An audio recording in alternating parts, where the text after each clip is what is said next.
International social media Patel Prahlad भाई। मोदी के खिलाफ बीजेपी में खुले मोर्चे की, बिहार में सियासत में मचे बवाल की। देखेंगे महाराष्ट्र पहुंचे अमित शाह के दौरे पर कैसे महायुति का टकराव आया सामने, राजस्थान विधानसभा में क्यों भड़के कांग्रेस के विधायक, जानेंगे तमिलनाडु सरकार को केंद्र को दिए जवाब को, और बुलेटिन के आखिर में बात करेंगे एडवोकेट बिल पर मोदी सरकार के यूटर्न की। लेकिन दिन भर की तमाम बड़ी खबरों से पहले एक नजर आज की सुर्खियों पर। दिल्ली विधानसभा में आतिशी होंगी नेता विपक्ष, आप विधायक दल की बैठक में फैसला, 24 फरवरी से शुरू हो रहा असेंबली का पहला सेशन।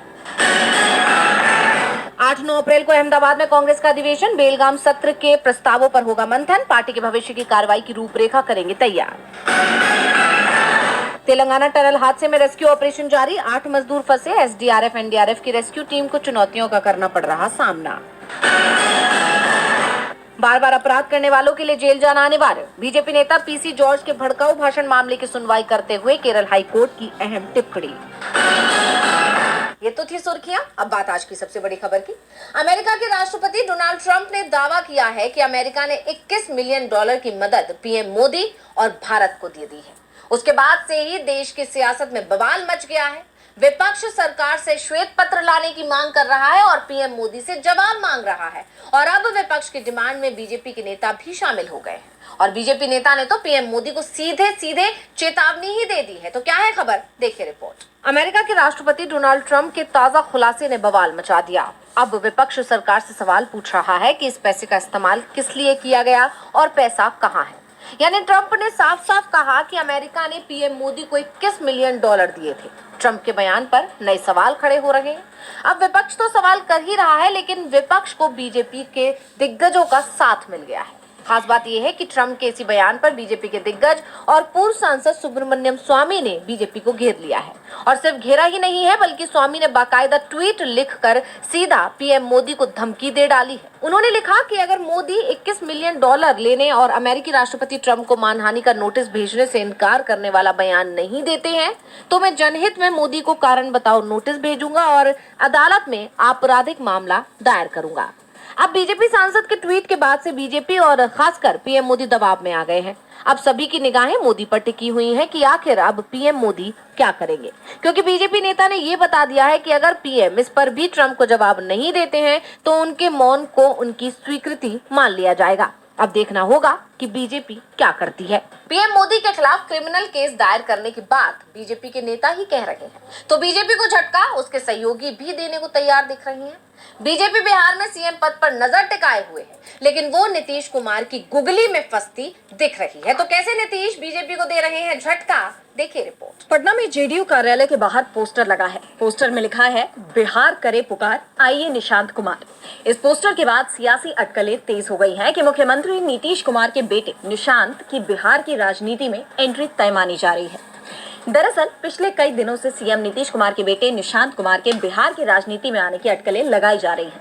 निशांत के समर्थन में पोस्ट किए जा रहे हैं। जेडीयू के दर्जन भर से ज्यादा सांसद, पूर्व सांसद, विधायक, पूर्व विधायक और पदाधिकारी निशांत कुमार के पक्ष में बयान दे चुके हैं। अब जिस तरह से लगातार मीडिया के सामने आकर निशांत कुमार भी बयान दे रहे हैं, उससे लग रहा है कि उनकी सियासत में एंट्री तय हो गई है। राष्ट्रीय जनता दल के नेता तेजस्वी यादव ने निशांत को अपना छोटा भाई बताते हुए कहा कि बिहार के मुख्यमंत्री नीतीश कुमार के बेटे निशांत अगर राजनीति में आते हैं तो उन्हें खुशी होगी।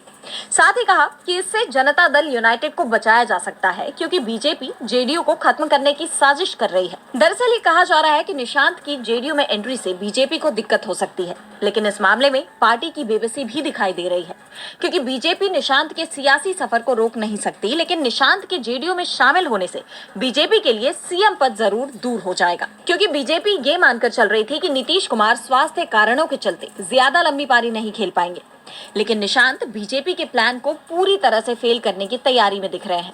और जिस तरह से तेजस्वी यादव ने निशांत को लेकर बयान दिया है, उसके बाद कहा जा रहा है कि आरजेडी भी निशांत को लेकर कोई प्लान बना रही है। नीतीश ने बीजेपी की योजना को पटरी से उतार दिया है, तो बीजेपी के दूसरे सहयोगी भी उसकी परेशानी बढ़ाते दिख रहे हैं। गृह मंत्री अमित शाह महाराष्ट्र के दौरे पर पहुंचे थे। शाह के कार्यक्रम को लेकर कहा जा रहा था कि एकनाथ शिंदे इससे दूरी बना सकते हैं, जिसको लेकर सरकार में चिंता दिख रही थी। वैसे शिंदे अमित शाह के कार्यक्रम में पहुंचे, लेकिन मंच पर जो नजारा देखा उससे सरकार में टकराव सबके सामने आ गया। महाराष्ट्र की राजनीति में उथल पुथल देखने को मिल रही है। हाल की कुछ कैबिनेट बैठकों में डिप्टी सीएम एकनाथ शिंदे शामिल नहीं हुए, जिससे ये साफ हो गया कि शिंदे इस गठबंधन से खुश नहीं है। केंद्रीय गृह मंत्री अमित शाह के महाराष्ट्र दौरे के दौरान मंच पर कुछ ऐसा दिखा जिससे लोग कयास लगा रहे हैं कि सच में महायुति में खटपट अब भी है। दरअसल अमित शाह गृह विभाग की विभागीय बैठक के लिए पुणे आए थे। इस दौरान कार्यक्रम में जब एकनाथ शिंदे बोल रहे थे, तब अजित पवार अमित शाह के बगल में शिंदे की कुर्सी पर बैठे नजर आए। शुरुआती कार्यक्रम में गृह मंत्री अमित शाह के एक तरफ मुख्यमंत्री देवेंद्र फडणवीस और दूसरी तरफ उप मुख्यमंत्री एकनाथ शिंदे बैठे थे। अजित पवार मुख्यमंत्री देवेंद्र फडणवीस के बगल में बैठे थे, लेकिन जैसे ही शिंदे बोलने के लिए खड़े हुए तो अजित पवार उनकी सीट पर जाकर बैठ गए और अमित शाह देखते रह गए, जिसके बाद से ये चर्चा होने लगी कि एकनाथ शिंदे और अजित पवार के बीच भी खटपट चल रही है।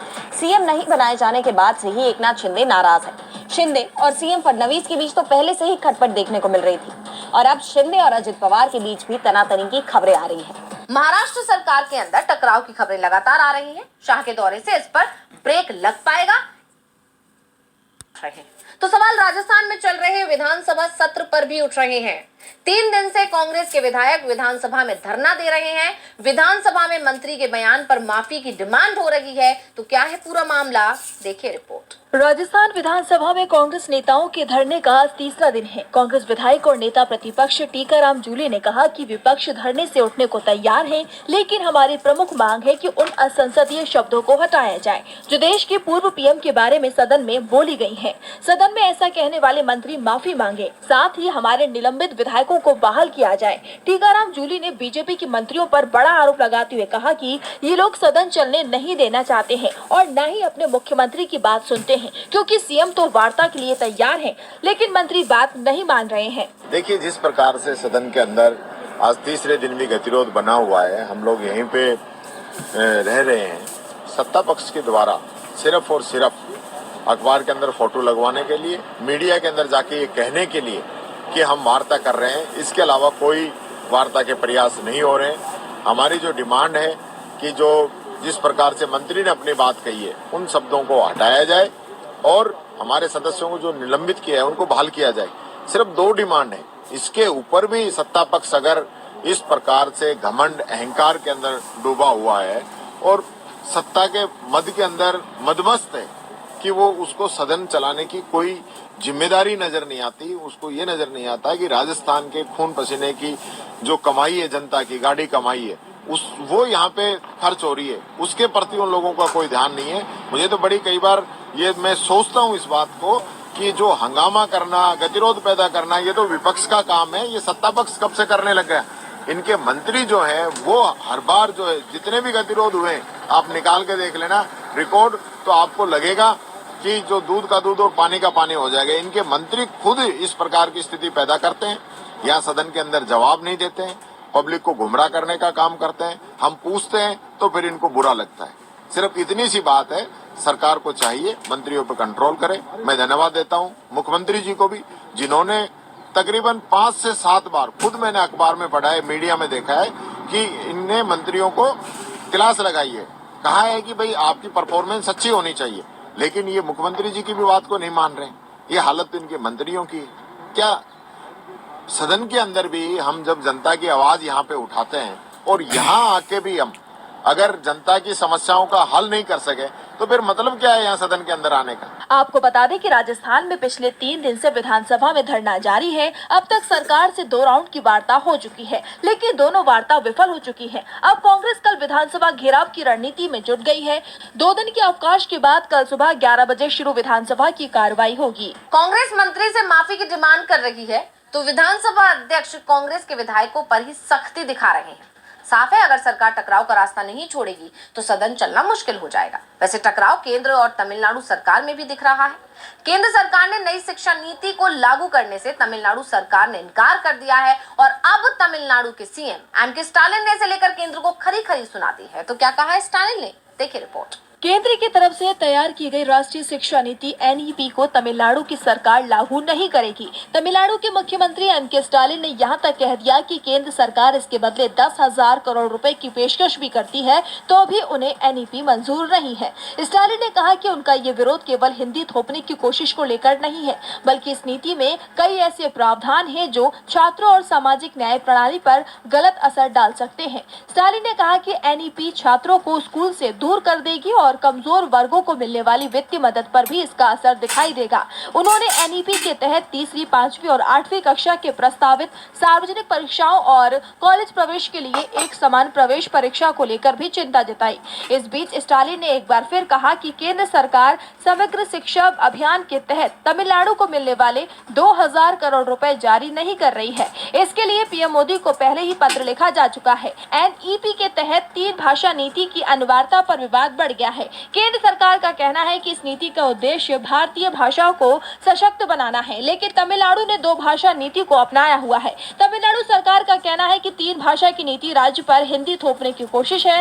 वैसे केंद्र सरकार की तरफ से सफाई दी जा रही है कि नई शिक्षा नीति किसी भी राज्य पर हिंदी थोपने की कोशिश नहीं है, लेकिन जिस तरह से दक्षिण के राज्यों में नई शिक्षा नीति का विरोध हो रहा है, उससे मोदी सरकार सवालों के घेरे में दिखाई दे रही है। तमिलनाडु सरकार ने राज्य पर हिंदी थोपने का आरोप लगाया है, साफ कर दिया है कि वो केंद्र के आदेश को नहीं मानेंगे।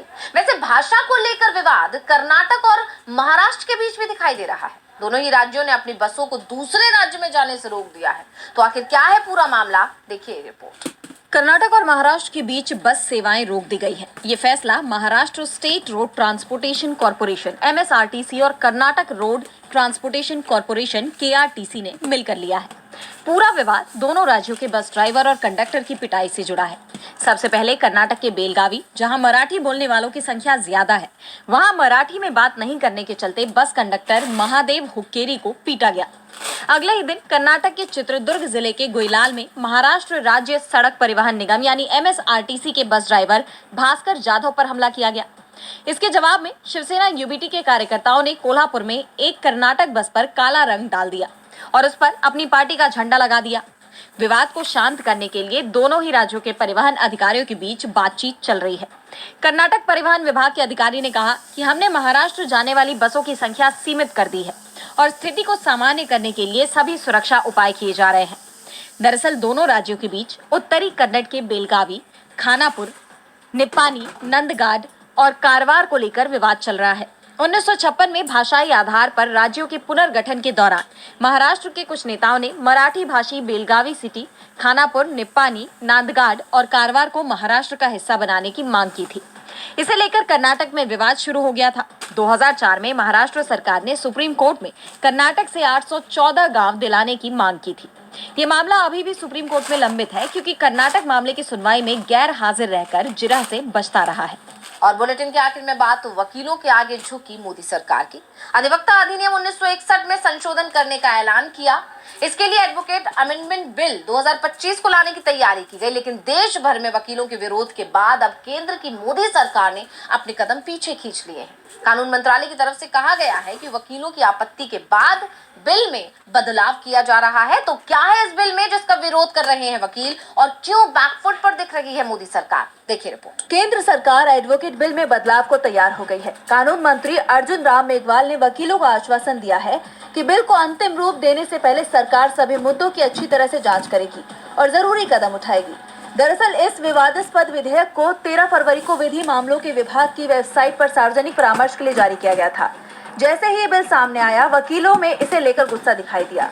बिल का विरोध दिल्ली से शुरू होकर उत्तर प्रदेश, मध्य प्रदेश समेत देश के 14 से अधिक राज्यों में फैल चुका था। बार काउंसिल ऑफ इंडिया यानी कि BCI ने केंद्र सरकार से इस बिल को वापस लेने की मांग की थी। वकीलों के फैलते विरोध के बाद सरकार ने बिल के ड्राफ्ट में ही बदलाव की बात मान ली है। कानून मंत्रालय ने BCI को भेजे अपने पत्र में कहा है कि उनकी चिंताओं का ध्यान रखा जाएगा। जो फीडबैक प्राप्त हुए हैं उसके बाद अब एडवोकेट बिल का मसौदा नए सिरे से तैयार किया जाएगा।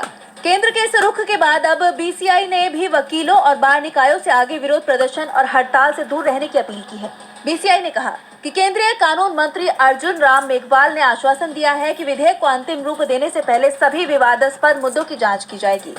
दरअसल नए बिल की धारा 35A वकील या वकीलों के संगठन को कोर्ट का बहिष्कार करने, हड़ताल करने या वर्क सस्पेंड करने से रोक लगाती है। इसका उल्लंघन वकालत के पेशे का मिसकंडक्ट माना जाएगा और इसके लिए अनुशासनात्मक कार्रवाई की जा सकेगी। इसके अलावा बिल में एक नई धारा 33A जोड़ी गई है। इसके मुताबिक अदालतों, ट्रिब्यूनल और अन्य प्राधिकरणों में वकालत करने वाले सभी वकीलों को उस बार एसोसिएशन में पंजीकरण कराना होगा जहां पर वो वकालत की प्रैक्टिस करते हैं। शहर बदलने पर वकील को 30 दिन के अंदर बार एसोसिएशन को बताना होगा। कोई वकील एक से ज्यादा बार एसोसिएशन का सदस्य नहीं हो सकेगा। वकील को केवल एक ही बार एसोसिएशन में मतदान करने की अनुमति होगी।